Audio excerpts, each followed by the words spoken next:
Hey, I'm actually using the rear camera on FMV today, just because I hit the start video button, and then it was like, why is my face not on this screen? Oh, it's because I didn't turn the camera around, so now I have to sort of aim haphazardly at myself through the rear camera. The rear camera is probably a better sensor anyway. I just can't frame the video as well. Although from this balcony I have a bit of a reflection in that door that I can use to see the screen to frame the shot. I hate to talk about work on FMV, but I've literally been nowhere else today.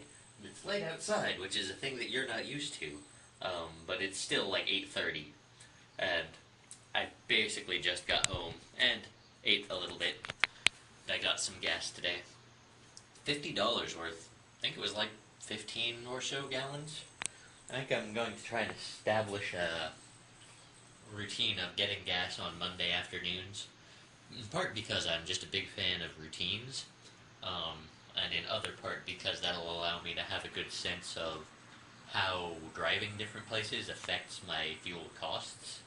Because if I go to a place on a weekend and that doesn't affect how much I actually see on my credit card statement for like 2 or 3 weeks, then it's hard to make judgment calls about those costs because I don't have a gut sense of what they are.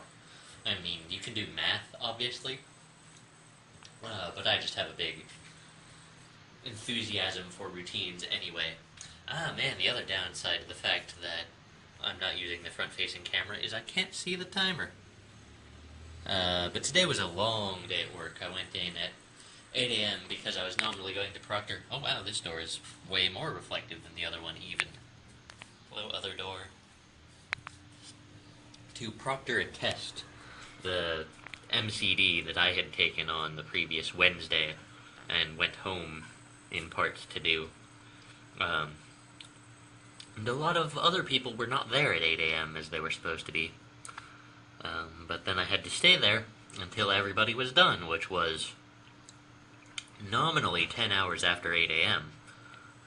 But actually wound up being till like 6:45, almost 7 o'clock, because people didn't start on time. But that was okay. I didn't just sit in the room all day and proctor the test, though. I was like running around trying to set up my actual desk, because I've not actually been at a desk.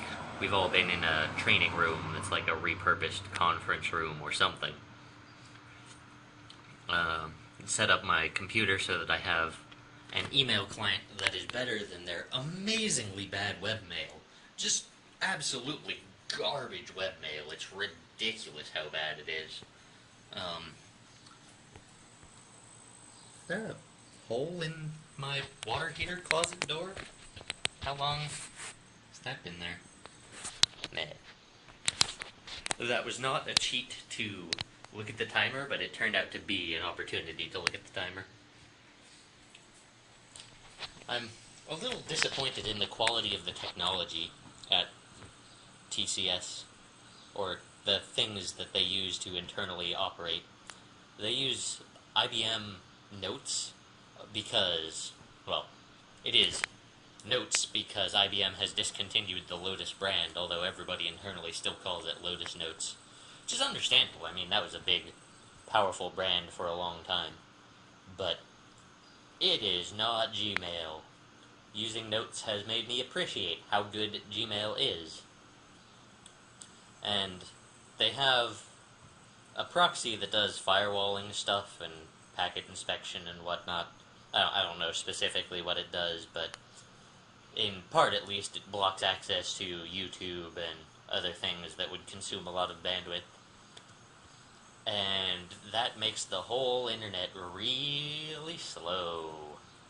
It also blocks access to Google Drive, which is partially understandable. Like, you don't want people sharing confidential or other restricted information on a place like Google Drive. Oh, really, it's probably fine. Like, let's be serious, it's actually 100% fine. But I can see why somebody would be paranoid about it. But, man, when you're like, okay, we need to collaborate on this document, and we can't do it with a real-time document editing solution because we're not technologically advanced to have one of those, and we've restricted ourselves from using the ones that exist. That feels real bad, because collaborative document editing is amazing. It's just fabulous. And going back to a world from before collaborative document editing is real depressing.